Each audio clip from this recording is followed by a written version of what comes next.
Thank you.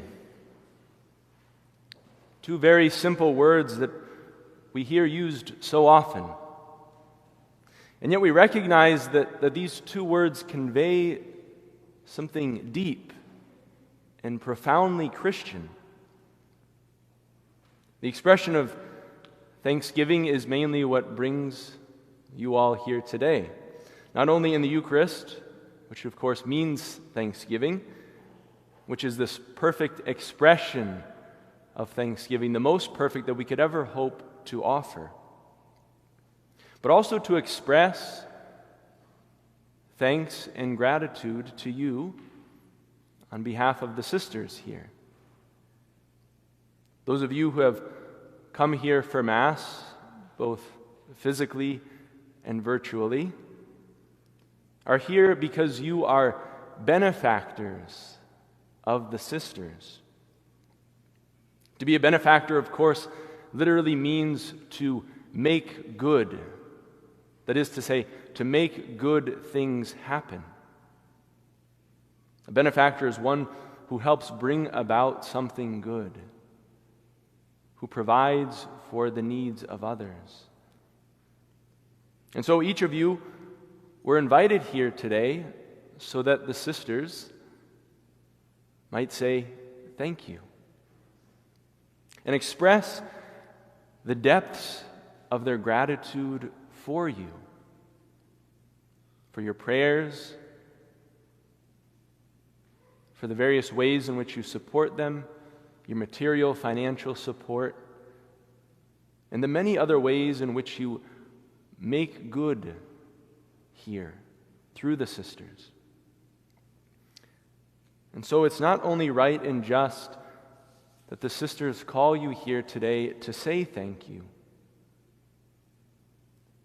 but also to do so within the context of the Mass, the Eucharist, this profound act of saying thanks. And I don't know if the sisters planned it this way or not. I didn't ask.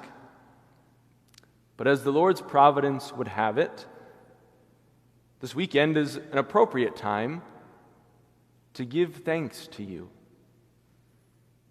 The gospel reading we heard today is the same gospel that we'll hear tomorrow on Sunday.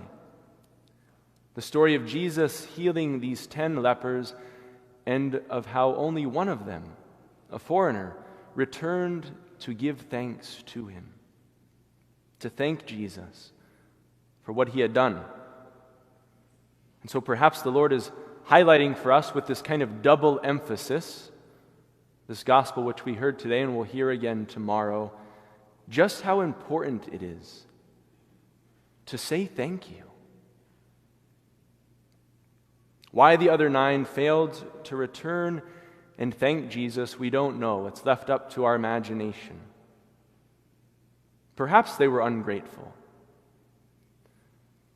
But perhaps it was something else, more than likely. Perhaps there were more important things that they wanted to do first, those lepers being cleansed. Maybe they didn't think their healing was something worthwhile to return to give thanks for. Or maybe they were just so filled with joy that they were distracted and forgot about Jesus and the need to return to him and thank him for what he had done. Whatever the case, it's a reminder that saying thank you can sometimes be just overlooked, forgotten about. Maybe we think our gratitude is implied, is taken for granted. We don't have to actually say it. And maybe sometimes we just forget to say thank you. And so it's important that we slow down, to stop and pause and to heed the Lord's words, the Lord's reminder of the importance of saying thank you, the importance of gratitude, and that it is no small thing. Because to say thank you at its core is much more than a simple gesture of being polite, of common courtesy. To say thank you in its fullest sense, which is the case both for the leper in the gospel and for the sisters today, to say thank you is to say, I cannot be who I am without you. To say thank you is to admit a certain poverty, a certain need, a certain lack on our own part, that we need someone else to help us. The leper could not have been cured without the words of Jesus, without his healing grace. And so too, I don't think it's a stretch to say that the sisters here cannot live their vocation without you. They could not be who they are without you, their benefactors. And so we can appreciate more deeply, perhaps, just how meaningful and important it is that they say thank you. Because without you, they could not be who they are. They could not serve in schools and religious education programs. They couldn't minister to the sick, the elderly, the homeless. And at the deepest level, in some sense, I think it's also true to say that they could not be who they are. Brides of Jesus, consecrated, set apart from the world to love Him alone, and to belong to Him, alone.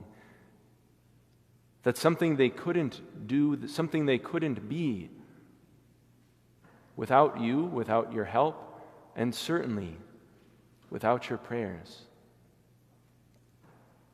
But because of your abundant generosity, in whatever form it may take, the sisters are able to more wholeheartedly, more fully give themselves to the Lord Jesus and His church, and to be who God has created them and called them to be. Sisters of charity, of Our Lady, Mother of the Church.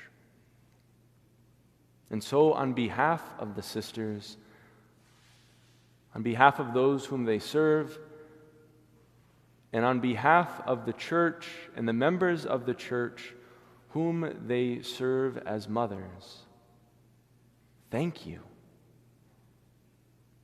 Thank you.